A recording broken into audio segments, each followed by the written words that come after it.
बहुत समय पहले महिषासुर नामक एक असुर हुआ।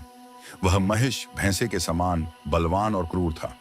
महिषासुर ने कठोर तप करके ब्रह्मा जी को प्रसन्न किया और वरदान मांगा कि देवता, दानव या मनुष्य कोई भी उसका वध न कर सके।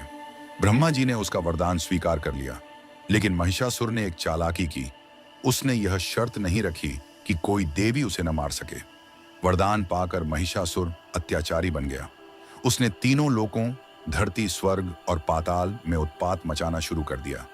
देवताओं को स्वर्गलोक से निकाल दिया और स्वयं इंद्रासन पर बैठ गया। सारे देवता महादेव, विष्णु और ब्रह्मा के पास पहुंचे और बोले, महिषासुर के अत्याचार से हम सब त्रस्त हैं प्रभु, अब कोई उपाय कीजिए। तब सभी देवताओं की शक्तियां एकत्र होकर एक दिव्य तेज में बदल गईं।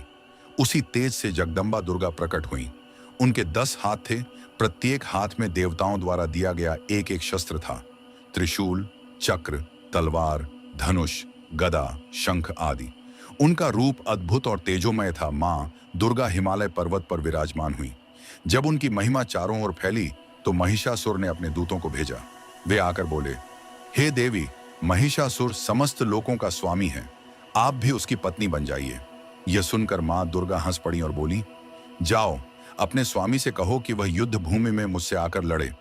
यह सुनकर महिषासुर क्रोधित हो उठा और अपनी विशाल सेना के साथ युद्ध के लिए आया।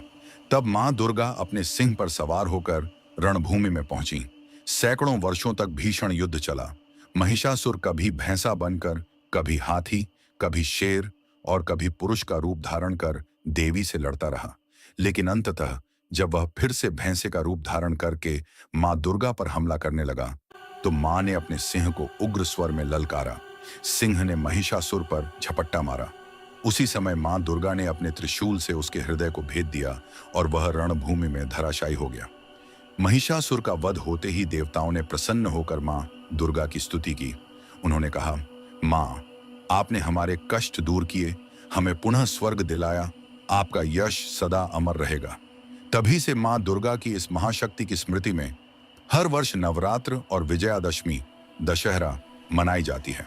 इसे महिषासुर मर्दिनी की विजय के रूप में जाना जाता है।